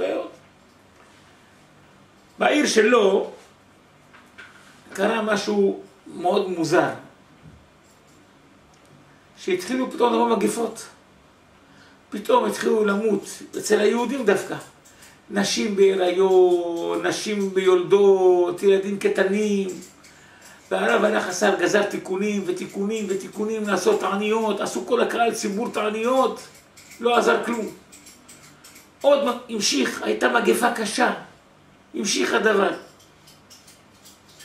בסוף הרב עמד ואמר, כל אחד צריך כעת לערער במעשים שלו, לפשפש במעשים שלו, ולספר לנו את החטאים שלו כדי שנדע מה לתקן. שיבואו אליי באופן פרטי, ויגידו לי, יש פה אנשים שחוטאים בקהילה שלנו שגורמים לזה. לכן כל התפילות לא מועילים, כי החטא עדיין קיים. אני רוצה שיבואו אליי ויספרו לי, כדי שנוכל לתקן את המצב. מה היה בעיר שלו? היו שני יתומים בני דודים, שהם בתור ילדים עבדו אצל הדוד שלהם שהיה קצב. והוא היה שולח איתם את הבשר לבתים. הוא היה לו השגחה טובה מהרב, על הבשר שלו, הכל היה כשר למהדרים. אלה למדו ליד את המקצוע, ובמשך הזמן, מה הם עשו? התחילו לפתוח לעצמם עסק של קצבות. ולעשות לו, לדוד שלו, הם שהיו שונאים אותו, שהיה ביטול דוד, היה אכזרי עליהם ביטול ילדים, הלכו, עשו לו קונקרנציה. מכרו יותר בזול, ומכרו בכמויות, והציבור אהבו אותם והאמינו בהם, גם הם קיבלו את ההשגחה של הרב. היו לוקחים את הפרה לבית המטבחיים, שוחטים אותו. יום אחד מהם טיפש, רעב כסף, הלך מה עשה? אמר לחבר שלו, אתה יודע מה? בשר של הרב עולה, המיסים עולים יקר. אז היו לוקחים על הבשר שנשחט, מיסים גדולים בשביל להחזיק את הקופה של העיר, לא היה ברירה. זה היה מס הגבל, זה היה נקרא. מסר שהיו לוקחים זה היו בכל הקהילות. על ידי דברים מסוגים אלה, על היין ועל הבשר, היו מעלים מיסים כדי שאפשר יהיה. תשמע, הבשר, אנחנו לא מפסידים את המיסים, כי הקהל משלם את זה. הקהל יודע שהוא קונה בשר של גויים עולה 5 שקל לקילו, זה עולה 15 שקל לקילו. ככה תמיד הכשר עולה יותר. לא רק בגלל ההשגחה, גם בגלל שלוקחים על זה מיסים. טוב. אז היום לא לוקחים מיסים, בזמנם לקחו על כל הדברים. על כל פנים, אומר לו, יש לי עצה אחרת. אני לוקח כמה עגלים, שכרתי חדר מחוץ לעיר. אני הורג אותם עם גרזן. מביא אותם כאן, מוכר אותם, מי יודע? יש לנו פרה ושתיים בהשגחה.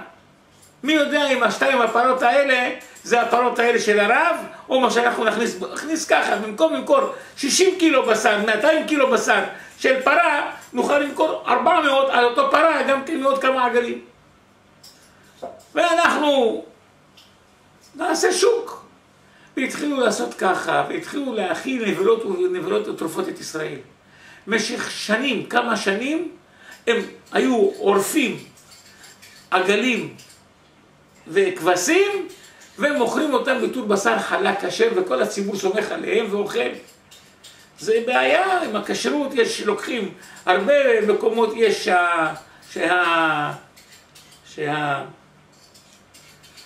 שהבשר לוקחים אותו ממקום כשר עם חלק והכל, ומוכרים אותו, ויחד איתו, אם אין משגיח במקום, מכניסים עוד כמה בשרים אחרים, והכל רחמנא ליצלן. כבר נתפסו כמה פעמים דברים כאלה. כמה פעמים נתפסו אפילו בשרים של חמורים, שמכרו אותם בתור בשר של פרה, עם הכשרים, עם הכל. הדברים האלה, הזיופים בדברים האלה, בגלל שזה סכום גדול של כסף, זה לרשעים, הם עושים אחרי זה חשבון. ואלה עשו חשבון והתעשרו, שני אלה נהיו עשירים גדולים.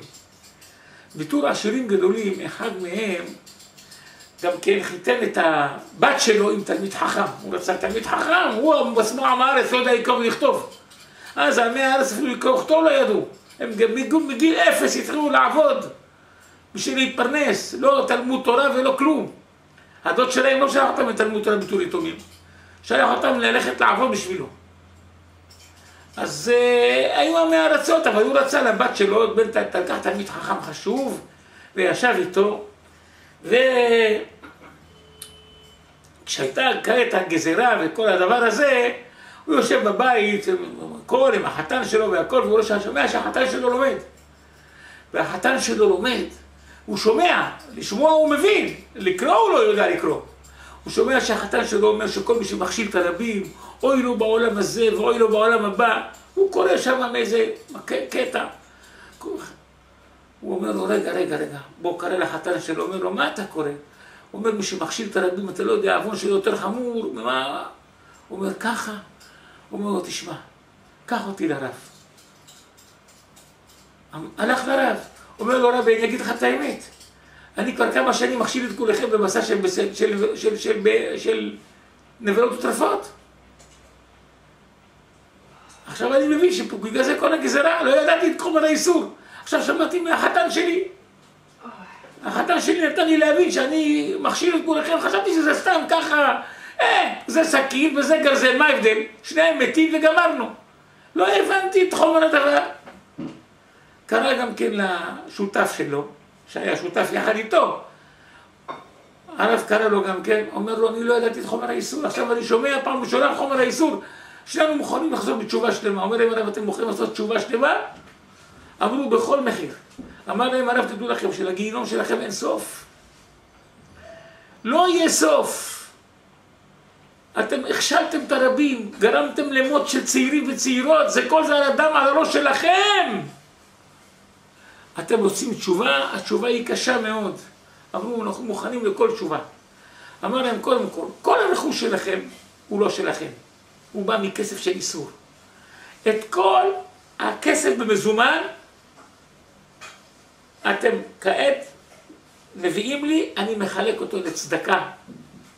לא משאירים לעצמכם פרוטה. את כל הרעות אתם שורפים. הריהוט כולל מיטות והכל והכל והכל והכל. אני אתן לכם מהצדקה של כל הכסף שלכם, גם את הבגדים העיקריים שלכם, כל הבגדים שלך, של אשתך, של כל הילדים. הכל הולך לשריפה. לא מחלק לעניים, שום דבר. מהכסף שתביאו לי אני אתן לכל אחד כמה רובלים, שיקנה לו בגדים מיד עשירית, הכי פשוטים שיש. ויקנה גם כן את הריהוט הכי פשוט שמוכרח בבית. מזרונים הכי מסריחים של יד עשירית ודברים כאלה, על זה תחיו מהיום בשיא העוני. ותעמדו בקהל, ולפני כולם תעמדו ותגידו, אנחנו אשמים בכל, תפרסמו את העוון שלכם, בביזיון גדול, ואני אבקש מכל הקהל שיסתובבו מולכם ויריקו לכם על הפרצוף. ואתם תיקחו את כל הביזות האלה באהבה. אתם מוכנים או לא? אם לא, תעופו מפה, אני מעיף אתכם וגם הולכו לעזאזל. זה יפסיק ואני אפסיק המגפה תתפסק, כי כבר אחרי תתפסק, אבל אתם תחליטו מה אתם רוצים. את האבדון בעולם הבא או את האבדון בעולם הזה. אמרו, אנחנו מוכנים לכל דבר בעולם הזה, אנחנו לא ידענו, ברור שהנשמה שלנו עדיפה עלינו. אמר להם, ואחרי זה, כל אחד מכם צריך ל3 שנים בגלות. לעזוב את הבית, לא לחזור לכתובת של הבית, של העיר הזאת, 3 שנים. בכל 3 שנים האלה אסור לכם לגור בעיר אחת 2 לילות. רק ללכת ברגל. אם ברגל פעם מישהו יעשה לכם טובה, ייקח אתכם טרמפ על העגלה שלו, חתיכת דרך מותר לכם, ואתם אסור לכם לעצור טרמפ. אם תשנו בדרך בשדות, תשנו בשדות, בשלג, בכפור, לא משנה מה. את הבגדים שעליכם, הם מסריחים שאתם כעת תקנו לעצמכם, היד העשירית, אתם לא מחליפים 3 שנים, לא שבתות ולא חגים ולא כלום.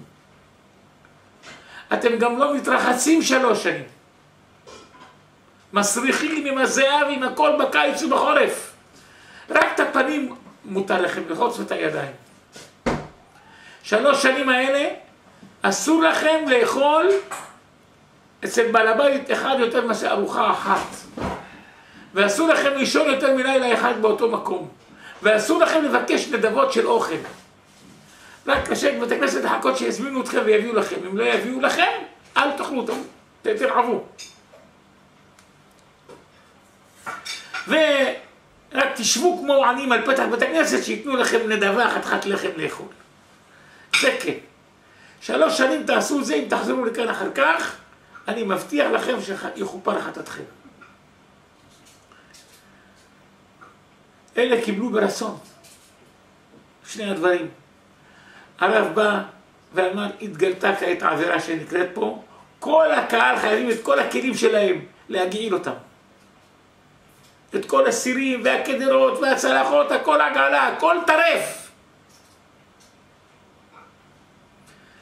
האנשים האלה, כל כספם שדוד ממה שמכרו מאוד טרפות. כל אלה שקנו מהם יכולים לקבל קצת כסף חזרה על מה שהם מכרו להם לבוד הטרפות. אני אחלק את זה גם לכם, בפרט לעניים של העיר פה, שהם רוששו אותם גם כן, ובחרו להם גם נבלות. היה להם הרבה כסף, הון. את הכל הרב חילק שם כמו שצריך לפי ההלכה, והם עמדו בבושת פנים, שבוע שלם עמדו ליד הכניסה לבית הכנסת, ואנשים ירקו עליהם, כולם כעסו עליהם, בכעס. הם קיבלו את הכל באהבה, את הירקות קיבלו כמו מן מהשמיים, כי הם רצו באמת לתקן את הנפש שלהם. זה דבר קשה, לא כל אחד מסוגל לזה. וכל אחד הלך את דרכו 3 שנים. הם עברו 3 שנים, רבותיי, זה קל להזכיר בפה, אבל הם ראו לא 7 מדורי גיהינום, ולמך 77. הם עברו שם את כל האיסורים שאדם לא יכול לחשוב לעצמו. והיה להם איסורים ללכת, וכמה פעמים גם כן לא העלו אותם, והלכו רגלי וכשלו מרעב ומעייפות. עד שהיו מוצאים נהרות לשתות מים, לסחוב איתם מים היה מותר להם. חתיכות לחם שאנשים נתנו להם צדקה, יכלו לקחת איתם, מה זה היה כל זה. והם היו רגילים, מפונקים לכל עושר, פתאום להגיע דברים כאלה ולאכול דברים. קשה היה להם הכל. ולא לישון בעיר אחת, ולא לעבור, רק שבתות יכלו לעשות באותו עיר עד יום ראשון. זה שבת, זה שבת. מיום שישי בצהריים עד יום ראשון בבוקר. זה היה מותר להם. או בחגים כמובן. אבל גם בחגים וגם בשבת לא לאכול לעשות אותו בן אדם שתי ארוחות, ללכת לשני בתים שונים, שהביזיון יהיה גדול יותר. הם עשו את הכל בסבל אכזרי. עברו 3 שנים, הם חזרו לעיר, כבר כל הקהל שכח מהם, הם היו עניים מרודים, כל המשפחה שלהם לא היה להם כלום פרוטה בבית. המשפחה נתמכה מהרב, מה שהם נתנו, הרב תמך במשפחות שלהם לקנות את המינימום שצריכים לאכול בבית. אבל עכשיו הם צריכים ללכת לעבוד בשביל לפרנס גם את הבית שלהם. הלכו לעבוד עבודה הכי קשה שהם יכלו, הגוף שלהם היה שבור, הם רצו לעבוד סבלות, אבל הם לא יכלו, כי הגוף שלהם כבר היה כולו שחור, מעוות ומקומט מכל מה שהם עברו, הם עברו סבל נוראי. אבל בכל זאת, הם מצאו איזו עבודה פשוטה שאנשים נתנו להם ככה בשביל לחיות במינימום. והם היו בבית הכנסת, כמו שהיו כל מכובדים, העשירים הגדולים נכנסים, כולם מכבדים אותם. היו יושבים בפינה ליד עזרת נשים שם, בביסי הביזיון, וכולם מסתכלים עליהם ולא רצפו לדבר איתם. כל מה שהם עשו להם כל השנים, כל אחד היה סבל, הפטירות שהיה במשפחה שם, שכל אחד היה לו סבל, כולם יודעים שהם אשמים בזה, כולם הסתכלו עליהם כמו על שני מצורעים. כמעט לא רצו אנשים לדבר איתם. הם עברו בקיצור ימים קשים מאוד. אמר להם, הגיע אחד מהם, הגיע זמנו שנהיה חולה, שהלך למות, בא רבי נתן שפירא לבקר אותו. אמר לו, אתה הולך כעת לבית דין של מעלה, אני נותן לך מכתב. תיקח את זה איתך למעלה, ובזה תנצל מהכל, והמכתב הזה גם כן יעמוד לחברך, כשהגיע יומו גם כן הוא לא צריך עוד מכתב. המכתב הזה כבר יהיה מונח בבית דין של מעלה גם בשבילו. כתב לו מכתב קטן, שם בידו, ואמר לחברי הקדישה שיקברו אותו יחד עם המכתב ביד שלו.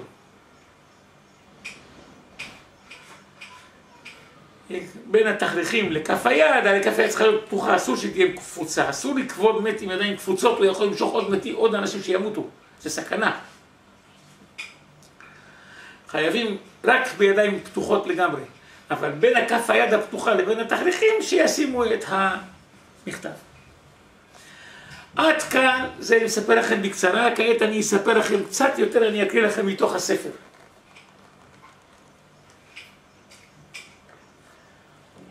הוא הבטיח לו, לפני מותו נתן לו תקיעת כף, שיבוא לשותף ויספר לו מה קרה איתו למעלה.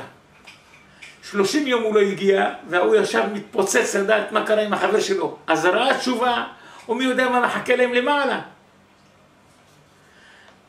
לילה אחרי 30, החבר שלו מגיע, כולו קורן מאור, מבהיק. ואומר לו, חברי, בוא ואספר לך מה שקרה. הוא אומר, הפחד שלנו לא היה פחד שווא. רב אמר, היה לנו לשמותנו לנצח נצחים, אלמלא היינו חוזרים בתשובה בעודנו בחיים. כי כאן למעלה אי אפשר יותר לתקן מה שקלקלו למטה. ובכן הסכת ושמע. ברגע שפרחה נשמתי ממני, מיד הקיפו אותי מפנים ומאחור, מלמעלה ומלמטה, כתות של מלאכי חבלה, משחיתים וקליפות כחול של על שפת הים. מראיהם היה כל כך היום ומעורר חלחלה ופרצות, שמהפחד בלבד היה אפשר למות 1000 פעמים. ואני לא רוצה להאריך כבר בגלל שמאוחר, והוא אומר שרצו לתפוס אותו, פתאום ירדו 4 מלאכים והגנו עליהם שהמשחיתים לא יכלו לגוע בהם עד שהגיעו לבית דין של מעלה. כשהגיעו לבית דין של מעלה, הוא אומר, הגיעו כל הנשמות של המתים וצעקו נקמה הם רוצים. הילדים הקטנים אמרו, יכולנו לגדול בתורה ויכולנו לגדול במצוות, בגלל הרשעים האלה שהם הכילו את עם ישראל בנבואות וטרפות, הם הגיעו למות במגפה קטנים, היולדות התחילו לבכות, שהם מתו והשאירו תינוקות, התינוקות האלה סובלים כעת ביטול יתומים והם בוכות עליהם למעלה, כל זה בגלל הרשע הזה. והיה חמה למעלה, ומלאכי חבלה חיכו בכמויות לקרוע אותם לנצח נצחים. הוא אומר, אחרי שכל אלה טענו את טענותיהם, אמר הנפטר לבית הדין, יש לי מכתב מרבי נתן שפירא. אמרו לו, תביא אותו. מסר את זה, קראו את זה, ואמרו, טוב, רבי נתן כותב עליכם שאתם בעלי תשובה, אבל אנחנו לא יכולים לדעת אם זה מספיק. מיד באו שני מלאכי השרת, לקחו את המכתב ועלו לבית דין יותר גבוה, ברקיע יותר גבוה, וקיבלו משם את ההוראה שהיות והם עשו תשובה אמיתית ויש להם דין בעלי תשובה מושלמים, ורבי נתן שפירא אומר שתשובתם מקובלת, צריכים לקבל את תשובתם. אז הוא אומר לו, אתה לא יודע כמה ערך של רבי נתן שפירא בשמיים, אתה לא יודע את זה, אומר.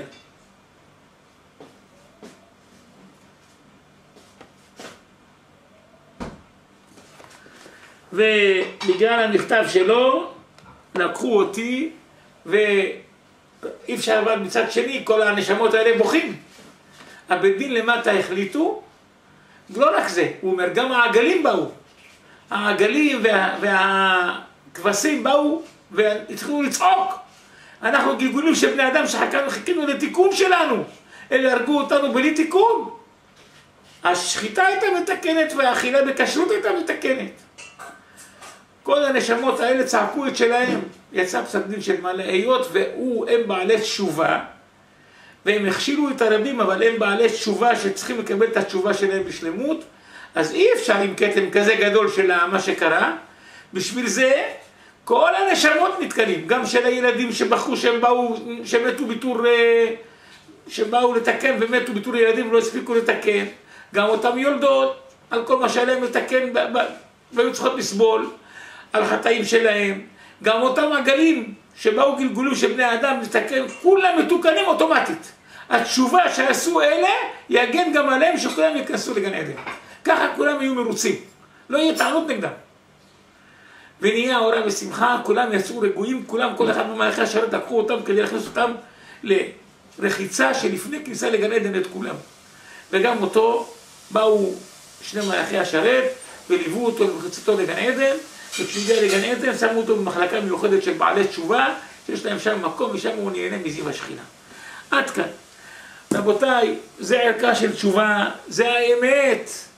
זה האמת. איך אומר התנא בפרקי אבות, ואל יבטיחך יצרך שהשאול בית מנוס לך. אל תחשוב שהאדם מת גמר, השאול לא בית מנוס לך. רק מתחילים את האמת, את הנצח, הנפש היא נצחית.